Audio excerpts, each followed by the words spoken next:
Hoje o nosso vídeo é um pouco diferente, a gente vai conversar com um brasileiro que mora aqui em Portugal há mais ou menos uns 2 anos e meio e ele vai contar tudo sobre a vida dele aqui, mas lógico, depois da vinheta.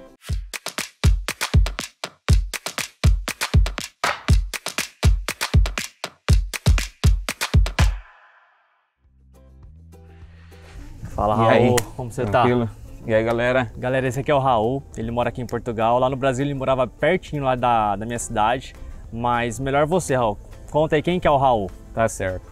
Então, meu nome é Raul, como já foi dito aqui, tenho 27 anos e eu morava no interior de São Paulo, na cidade de Pradópolis. Hoje eu vivo aqui na cidade de Setúbal há aproximadamente 2 anos e meio. É uma cidade também próxima de Lisboa. Hoje eu trabalho aqui como o que eles chamam aqui de estafeta, né? Que seria o motoboy. Eu faço entregas para aplicativo de comida, como Uber Eats, como tem o iFood no Brasil, aqui não tem o iFood, mas é Uber Eats e a Glovo. Gente, esse cara é muito engraçado, vocês precisam seguir ele no Instagram. O Instagram dele é @RaulPortuga. Isso. Então já segue ele lá no Instagram. E se também você não segue a gente lá também. O nosso é nosporai.ufc. E Raul, desde que você chegou aqui, como que foi o começo? Quando você resolveu vir pra cá, já tinha alguma coisa encaminhada? Você só veio com a cara e com a coragem? Teve muito perrengue? Não, eu na verdade não passei muito perrengue e tal, porque eu tinha já meus pais aqui. Então acabou que para mim foi um pouco mais tranquilo essa fase aí de adaptação e tudo mais. Eles são portugueses ou não? Não, meus pais são brasileiros também, mas eles vieram um pouco antes. Então quando eu cheguei eu já tinha, querendo ou não, uma base aqui. Então foi mais tranquilo mesmo. Eu tive oportunidade de escolher melhor emprego e tal, porque às vezes quem chega aqui acaba pegando assim o primeiro emprego que aparece por causa disso, porque a pessoa realmente precisa e tal. Eu já pude escolher mais por causa disso. Então você já falou que não teve muito perrengue, né? Quando você chegou, como que você conseguiu o seu primeiro emprego? Mano, meu primeiro emprego aqui, eu trabalhei de garçom em um restaurante e foi muito fácil, velho, porque tipo, eu assim, nessa época eu nem tava tanto procurando e tal. Aí uma vez mexendo no Facebook, eu vi que um restaurante postou lá que precisava, só que eu não tinha experiência na área, nem nada. Aí pronto, eu peguei, enviei para eles um currículo, Sim. Eles me ligaram, disseram para eu ir lá presencialmente e pronto, aí eu fiz um teste lá com eles. Eu também avisei que eu não tinha experiência nem nada. E na época, como era verão, eles precisavam muito. Aí pronto, aí eu comecei lá e eu fiquei lá 1 ano e meio, quase 2 anos, perto de 2 anos eu fiquei nesse mesmo restaurante. Tá, então lembrando que você não tem a cidadania portuguesa, você entrou aqui como brasileiro mesmo? Sim, eu entrei como turista, depois dei entrada no processo para pegar a minha residência. Hoje eu tenho residência aqui, eu posso residir aqui, ou seja, entrar e sair quando quiser é normal. E a pandemia ela afetou muito esse negócio de trabalho? Já está reaquecido o mercado? Como que tá? A pandemia afetou bastante, claro. Porque com o fechamento assim, dos restaurantes, essas coisas, então acabou que afetou muito nessa área. É claro, os outros empregos, tipo quem trabalha em construção civil, essas coisas, acho que não se viu muito... Eu acho que até para você que faz entrega deve ter aumentado muito, sim, né? Sim, para quem faz entrega aumentou muito, porque o pessoal tudo em casa, então tinha que acabar pedindo as coisas mais em casa mesmo.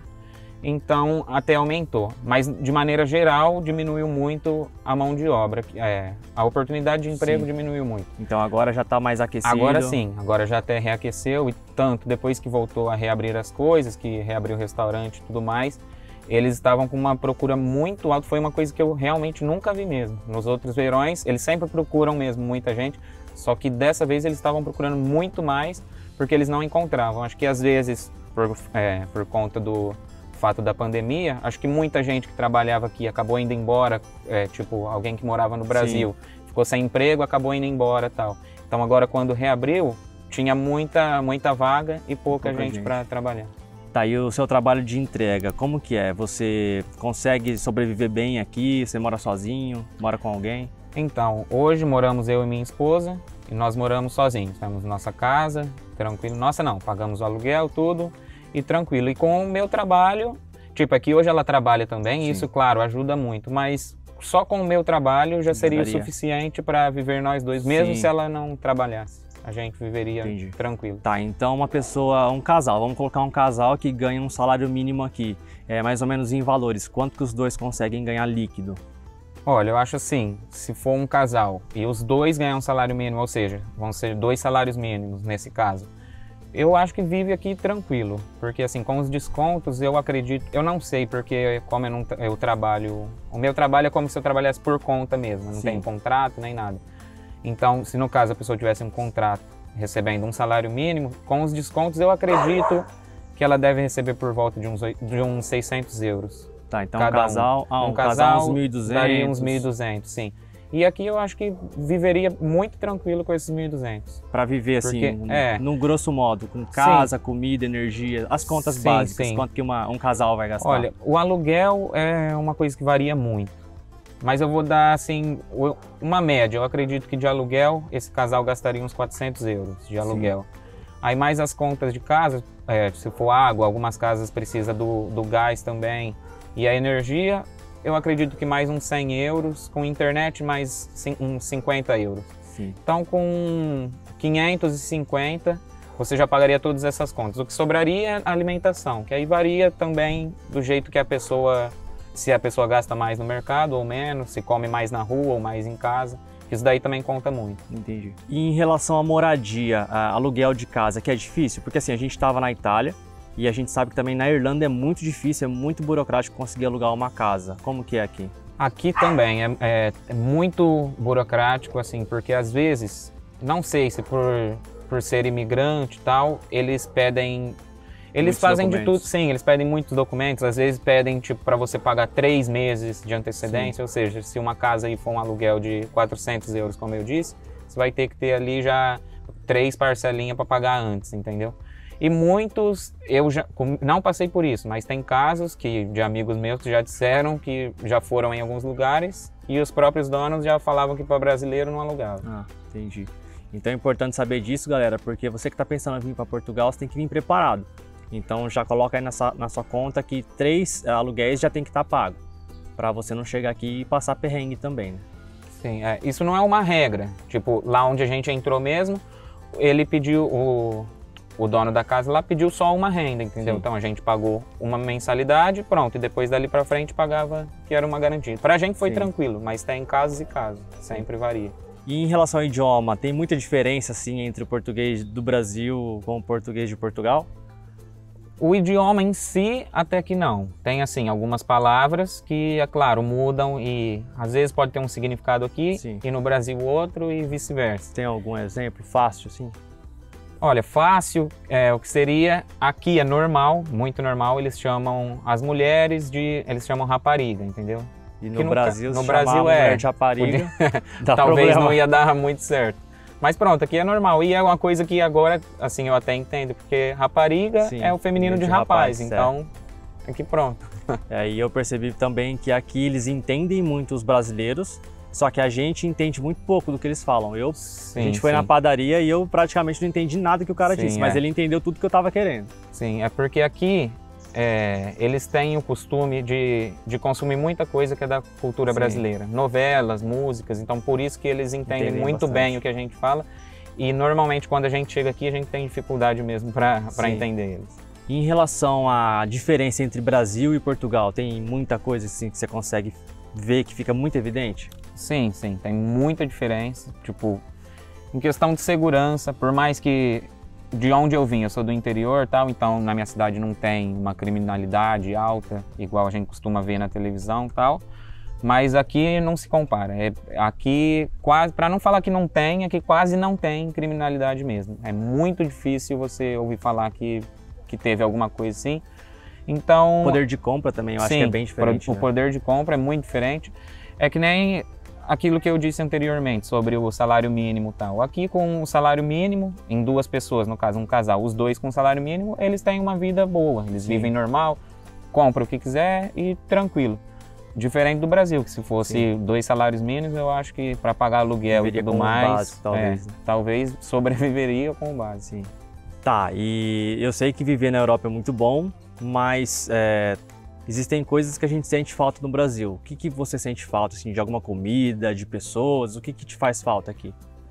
Então, na questão de culinária, a gente sente, eu sinto falta, só que assim, que nem restaurante brasileiro, se você quiser comer, eu quero o arroz e feijão lá do Brasil. Isso daí você ainda acha, Sim. entendeu? Mas assim, tem coisa, é claro, tipo, coisa que eu nunca achei que eu ia sentir vontade e eu sinto, que nem o pãozinho francês nosso. Aqui diferente. eu não acho o pãozinho francês que tem no Brasil, entendeu? Então, isso daí é coisa simples que a gente sente falta. Mas assim, no geral, a gente encontra assim, as outras coisas, então é bem mais tranquilo. A gente vê que o pessoal sente muito falta de açaí aqui também, Sim, né? sim. Em Portugal a gente até passou em alguns lugares com lojas, Sim, mas sim.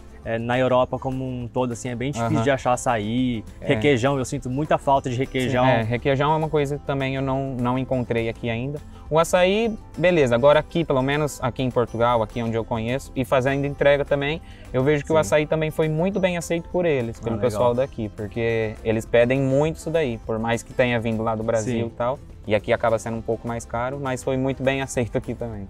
E o que você daria de dica para o pessoal que está pensando em se mudar do Brasil para Portugal ou até de outro país aqui da Europa para Portugal? Eu acho que o primeiro passo mesmo é se programar. Você tem que programar, ter tudo certo, não adianta vir com pressa, da noite pro dia decide, eu tenho um dinheiro guardado ou vendi meu carro, eu vou. Financeiramente, também psicologicamente, sim, né? Sim, porque é um passo muito grande, sim. ficar longe da família, dos amigos. Sim, é igual eu disse, para mim foi fácil porque eu tinha minha família aqui, sim. Mas mesmo assim, é claro, como a cultura é muito diferente e tal, então a gente sente falta, tipo, sair com seus amigos e tal. Eu, pelo menos, sinto muita falta disso, por mais que eu tinha minha família aqui. Mas eu acho que se fosse para dar uma dica, era mesmo se programar muito bem. É claro, a parte financeira é muito importante, mas também a questão psicológica e tudo mais, isso daí a pessoa tem que realmente estar preparada. E uma outra coisa também, no caso assim, comigo nunca aconteceu, nunca passei por essa experiência, graças a Deus, até agradeço por isso. É a questão de xenofobia, que é claro, existe em todo lugar. Em todo lugar tem pessoas boas, pessoas ruins, isso é normal. Comigo nunca aconteceu, mas é claro que eu já conheço casos que tenha ocorrido e tal, e a pessoa também tem que estar preparada para isso. Sim. Porque a gente saiu realmente do nosso país, a gente está em outro país e pronto. Pode ser que aconteça de alguém, de alguma forma, querer jogar isso na sua cara. Mas pronto, só ter cabeça feita. Sim, só ter cabeça feita, pronto, e seguir a vida e acabou. É isso aí. Cara, então é isso. Muito obrigado pelo papo de hoje aí. Eu que agradeço o convite. A gente sabe que é muito difícil para algumas pessoas mudar de país. Então a gente gosta de escutar as pessoas que estão vivendo já há um tempo fora, para poder falar os lados bons, os lados ruins, para que você possa colocar na sua balança e decidir se é a escolha certa para você. Então, galera, mais uma vez, não esqueçam de seguir o Raul lá no Instagram, @RaulPortuga, né? Exato, galera. Segue lá, @RaulPortuga. E qualquer dúvida que vocês tiverem em questão aí de Portugal e tudo mais, é só chamar lá e boa. Segue ele, gente, que ele é muito engraçado. Ele posta todos os perrengues que ele passa, ele fazendo as entregas. Sim, sim. E se você não segue a gente no nosso Instagram também, tá na hora, né? @nosporai.ufc. E também não esquece de se inscrever aqui no nosso canal, deixar o like, compartilhar com os amigos, ativar o sininho e até o próximo vídeo.